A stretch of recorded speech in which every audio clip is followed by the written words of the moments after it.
Cleveland State, Ohio State, and Marietta College were paid by boosters of fracking in the Chamber of Commerce to do a study on the economic impact, and they said by 2014 they expected 65,000 jobs, some new, some, as they put it, supported. What do you think of those numbers? And look, I don't know that we can disagree with them. I mean, you know, all I've seen is the executive summary this morning, and I don't know that there's anything in there where we can dispute, right? But I think what we can't dispute is the fact that we know this is going to be big in Ohio. We understand that. This issue is not going to go away for a while, right? This is stuff that's we're going to be talking about for a long time. If for something this big, this vital, this potentially dramatic in terms of revenue creation and job creation in the state of Ohio, then damn it, we need hearings, right? We need transparency. We need to know what it all entails, what it all means. For the governor and the gas and oil companies to be meeting in back rooms deciding on what a severance tax is going to be or what the regulatory outlook is going to be isn't kosher. We need, as the legislature, we need to be able to sit down and go through this stuff and ask the questions, ask what the actual impact is going to be on real human beings, and ask what the revenue impact is going to be. And so, I think that the thing about the 1,000 inspectors, right, that are corporate inspectors, basically. Look, if the industry's job is to look out for itself, right, is to make money and to make money for its investors and shareholders. It's their self-interest is not the greater good of the Mahoning Valley or the state of Ohio. Ours is, though. That's what our self-interest is. And it seems to me that we need adequate oversight, we need adequate inspectors, we need adequate regulations to make sure that their self-interest doesn't harm our self-interest. And that's what we're trying to do here today. Governor Kasich talked about protecting the environment in terms of fracking. He's talked about looking at the fees and taxes as it relates to this. What is your concern about what he will ultimately do here? He hasn't really indicated where he's going to. Yeah, so I think he's pretty much telegraphed what he wants to do. He's privatized everything that he could possibly privatize, and he's allowed the privatization of so many of the operations of the state of Ohio to go exactly the way he wants it, to let the industry make the decisions, to let them make the decisions about how they can make money for the state of Ohio. That doesn't say to me in any unspoken or secret term that he wants to protect the environment. He says that. But, he needs to work with the legislature. I can't, for the life of me, there's 3 branches of government. He needs to make sure that he's talking to all of us. And he's not the leader of the entire state in a 3-branch government. He has to have the check and balance process done, and he refuses to do that. What he's doing is he's going to the president of the Senate and the speaker, and he's telling them, I'm not, he already said it. He already said he's not for a moratorium. Well, he's not for a moratorium. I didn't hear that from my leader, from the Speaker of the House. I didn't hear that. I sent him a letter. Tell me. Send a letter back, Bob. We're not going to have hearings on a moratorium, but we're going to have some sort of hearings. Nothing. I hear nothing. So I hear that this is being controlled by the industry, by the governor, who has just been a cheerleader for this industry, talking about jobs. My God, his hands go all over the place, My God, we're going to create jobs. When in fact, he's ignoring his responsibility to do it in a safe way. I didn't mean to imitate the governor like that. I can do it much better. but can I just say that's not clear, right? And if we're incorrect, then he needs to, then he needs to be forthright, and the industry needs to be forthright, and this General Assembly needs to be forthright and start having hearings on this stuff. Didn't the governor say pretty directly in the State of the State address, we're not going to just let the industry do everything they want, we're going to have tougher standards at the drill sites, and so didn't he say that? He did say that, but we would expect that anytime you change the standards and regulations, you would come to the legislature and do that. And we're legislators. We happen to live in that Marcellus-Utica Shale area. You would think that he would want to talk to us.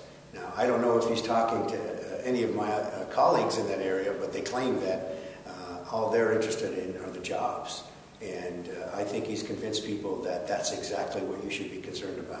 I just don't, look, he doesn't have a great record in the U.S. Congress. I followed that. He's not an environmentalist. He doesn't have a record where he's going to stand out and say, I'm going to trumpet the fact that we're going to keep everything safe, the environment will be protected, and if any groundwater is destroyed like it is in Pennsylvania, we'll make sure that the ODNR, because that's who's in charge, will replenish it. He hasn't said any of those very detailed things that people have to hear. I had a constituent in North Lima come up to me yesterday. He and his wife, 5 kids. They just dug an injection well.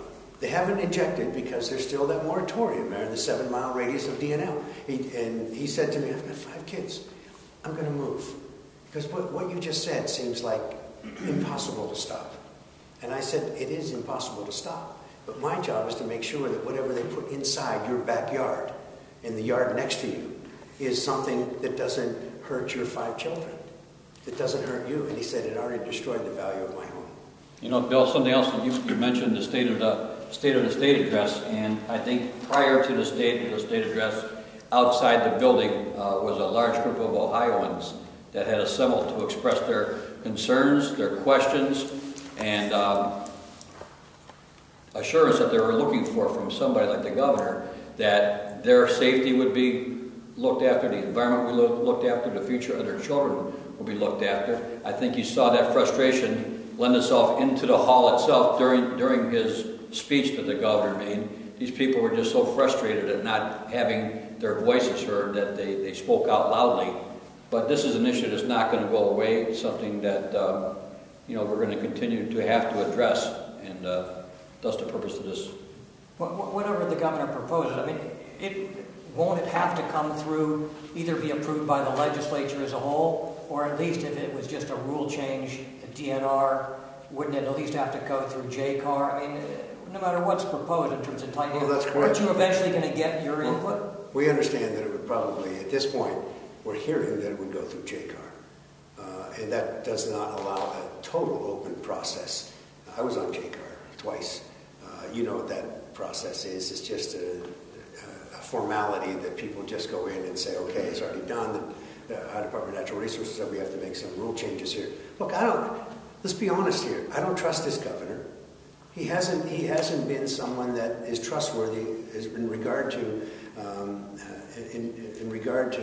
an industry and protecting the industry and protecting the environment. Surely he protects the industry, but not the environment. He hasn't been, the gas and oil industry have pretty much lied, along with the Chamber of Commerce, about the numbers of jobs that would be created. And so, and then we have the silence of the leaders not responding. What are they hiding? What's so secret? Why is it behind closed doors?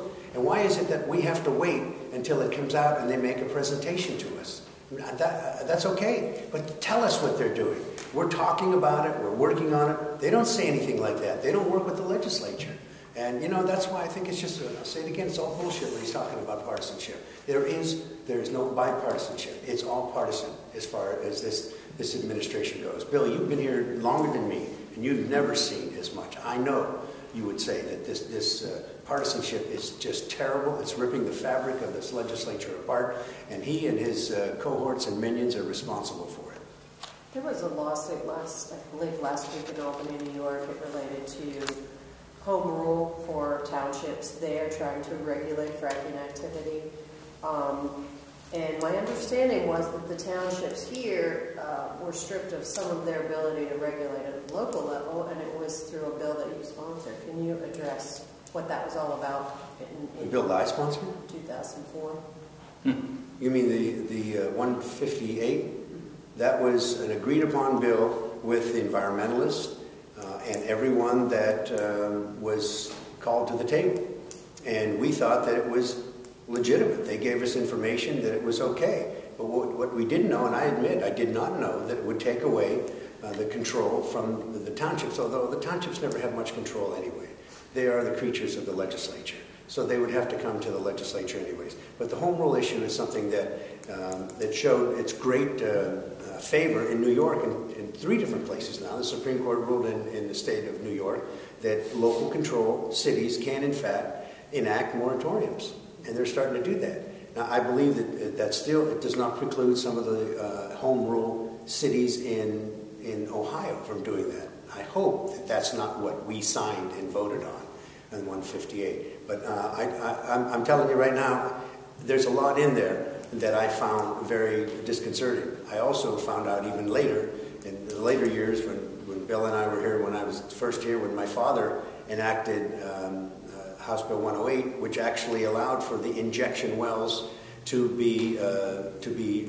put the toxic chemicals into the ejection, because they had ponds, evaporation ponds all over the state. And so that evaporation and those chemicals were going up into the environment, and it was in fact worse. So they decided, along with my dad, he actually had a moratorium. He offered a moratorium.